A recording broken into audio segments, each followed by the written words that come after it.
Hey guys, Jace Bauserman here. Want to talk to you a little bit today about single pin sights. For me, a single pin changed the way I shoot. I had a lot of anxiety when I had multiple pins coming in from the side of my housing, and a single pin really eliminated that anxiety for me, allowed me to focus on one pin and make good, accurate shots.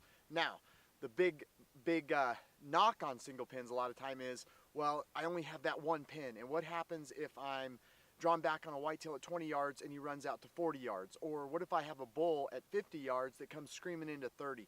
I'm not going to have time to adjust my pointer wheel. So we're going to debunk those myths a little bit today and show you that you can use a single pin really easily and make those adjustments really effectively. This is Spot Hog's Hogfather, and the housing I've got on the Hogfather is a single pin housing, but I've got their double pin model in there. Now, it's still a single pin. You've got one vertical aiming point, but it's got two illuminated aiming references on that single vertical post. So, dialed in at 20 yards, my top pin is 20, and my orange pin is actually 36 according to my pre-pinned sight tape. Now, I'll do something else. I'll take an orange dab of model paint that you'd use like on model airplanes when you're painting them, or a silver Sharpie works really well, and I'll put a little dab on there, and that becomes my 30, and then I also can use my bubble, and it is good all the way out to about 51 with this setup. So from 20 back to 50, even 51 yards, I can do it without making any adjustments, and it's really easy to do. You just got to know your sight, and learn to trust your yardage references. All right, guys, so I've got the bear target down here, the Reinhardt bear, and I chose a smaller target just to show you guys that you can still achieve pinpoint accuracy using that marking system that we just talked about with a single pin sight. So here we go. 20 yards on the bear.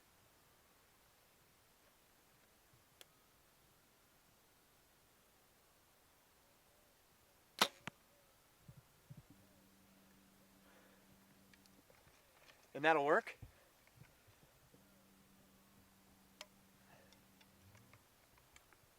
So now that we've shot at 20, we're going to go ahead and step back, and we're going to go right to 30 yards. I'm not going to change a thing on the tape. We're going to go right back to 30. So we got one good 20-yard arrow in the bear down there. You can see my yardage dial hasn't changed. I'm still set top pin 20. I'm back at 30 yards now. Now from 30, I'm actually going to use my little Sharpie mark that I put on this sight that I know is dead on 30. Not going to make any adjustments at all, and we're going to go straight to the bear.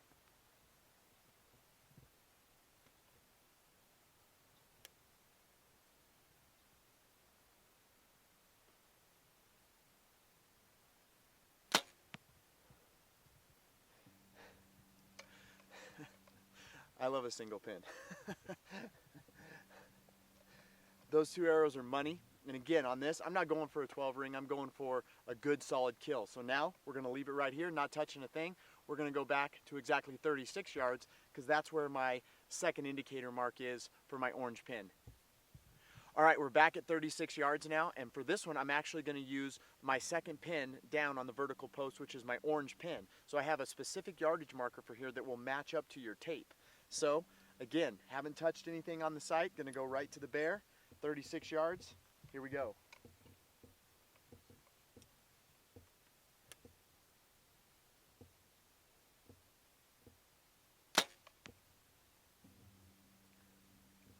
That one's going to drop right in there as well. So you can see on that target, you've got 3 arrows stacked in there right now, and they're all good, and this is, I haven't touched the dial at all. We're going to move back now. Let's go clear back to 50. Okay, so we're back at 50 yards now, and again, I haven't changed anything. And what I'm going to do now is I'm going to use my 50 from shooting this sight a lot. I know that my 50-yard mark is right where my pin melts into my bubble. So I'm going to be able to use that right now, and I still haven't changed a thing over here. The tape, you see the top dial still dialed in right at 20, but we're back at 50. So here we go, 50 yards. No movement on the dial at all, and we're set to go.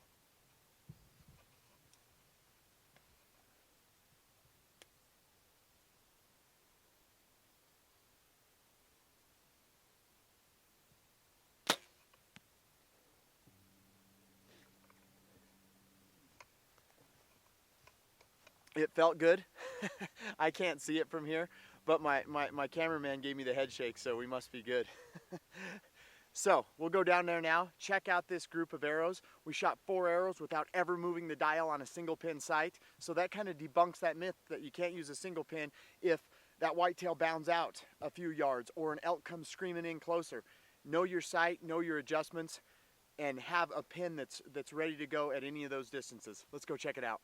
Well, this kind of debunks that whole can't use a single pin in the field myth. 4 arrows stacked in the target. Are they 12 ring perfect? Absolutely not. Do I care? Absolutely not. They are all solid kills, and this is on a smaller sized bear target. Imagine on a big bull elk or a mature whitetail where the vitals are even bigger. You can use a single pin in the field, and you can have that pin set at 20 yards and make adjustments if you know your sight, practice with it, and absolutely have in-depth knowledge of your equipment. Spot Hog's double pin is a great option because it gives you those 2 aiming points. Then you can use that Sharpie or that model paint, and then you got your bubble in there as well. Thanks for taking the time to check out the video.